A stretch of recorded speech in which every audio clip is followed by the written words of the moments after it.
नहीं दोस्तों, मेरा नाम है डॉक्टर के एच चौगले और हमारे चैनल डॉक्टर कंसल्ट में आप सभी का बहुत बहुत स्वागत है।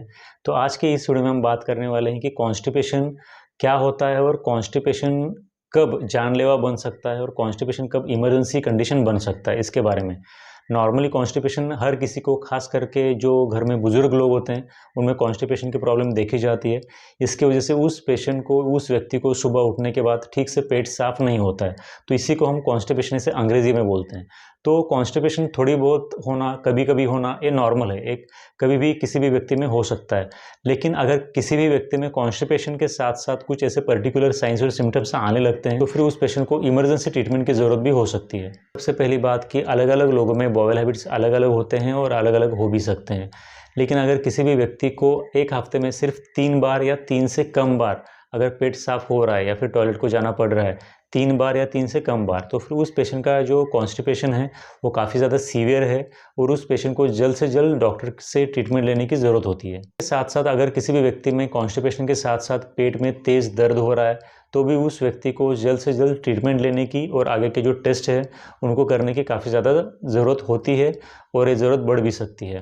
इसके लिए एब्डोमिनल पेन के साथ साथ कॉन्स्टिपेशन होना एक कभी भी एक खतरनाक लक्षण माना जाता है। इसके बाद कॉन्स्टिपेशन होने के साथ साथ पेट का फूल जाना या फिर कॉन्स्टिपेशन के साथ साथ उल्टी होना, पेशेंट को उल्टी आने जैसा लगना, ये जो लक्षण है ये भी काफ़ी ज़्यादा सीरियस लक्षण होते हैं। अंदर कोई सीवियर इन्फेक्शन है या फिर सीवियर इन्फ्लेमेशन है, कोई सूजन है, कोई इन्फेक्शन है, तो उनके वजह से भी उस पेशेंट में इस तरह से कॉन्स्टिपेशन के साथ साथ उस पेशेंट में उल्टी होना, उल्टी आने जैसा होना, पेट में दर्द होना, पेट फूल जाना, ऐसे लक्षण दिखाई दे सकते हैं। इसलिए सिर्फ कॉन्स्टिपेशन का होना कोई प्रॉब्लम नहीं है, कोई बड़ी प्रॉब्लम नहीं है। लेकिन कॉन्स्टिपेशन के साथ साथ अगर उस पेशेंट में पेट में तेज़ दर्द हो रहा है, पेट फूल रहा है, भूख नहीं लग रही है, उल्टी होती है या फिर उल्टी होने जैसा लगता है, ये कुछ ऐसे लक्षण हैं जिनको कि उस पेशेंट को इग्नोर नहीं करना चाहिए।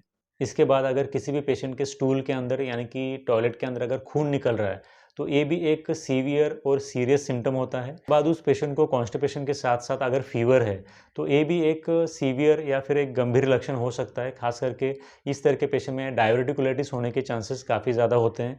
डायवर्टिकुलाइटिस के बारे में हमने पहले एक वीडियो बना रखा है, आप अगर सर्च करोगे तो आप देख सकते हो कि डायवर्टिकुलाइटिस क्या है।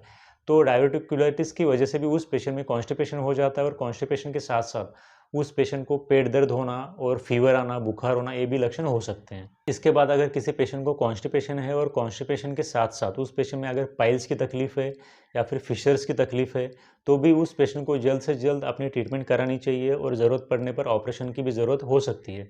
तो ये कुछ ऐसे लक्षण हैं जिनको कि उस पेशेंट को इग्नोर नहीं करना चाहिए। पाइल्स होना या फिर फिशर्स होना, इसके साथ साथ अगर उस पेशेंट के अंदर गैस पास नहीं हो रहा है और उसके साथ साथ कॉन्स्टिपेशन भी है, तो भी उस पेशेंट में इंटेस्टाइनल ऑब्स्ट्रक्शन की संभावना काफ़ी ज़्यादा बढ़ जाती है।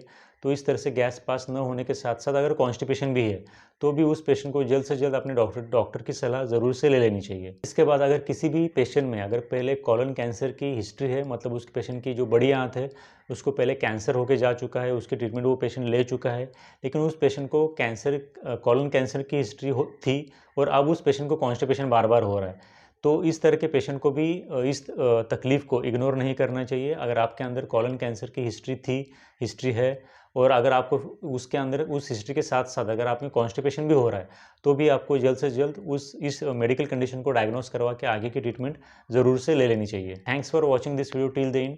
Thank you very much.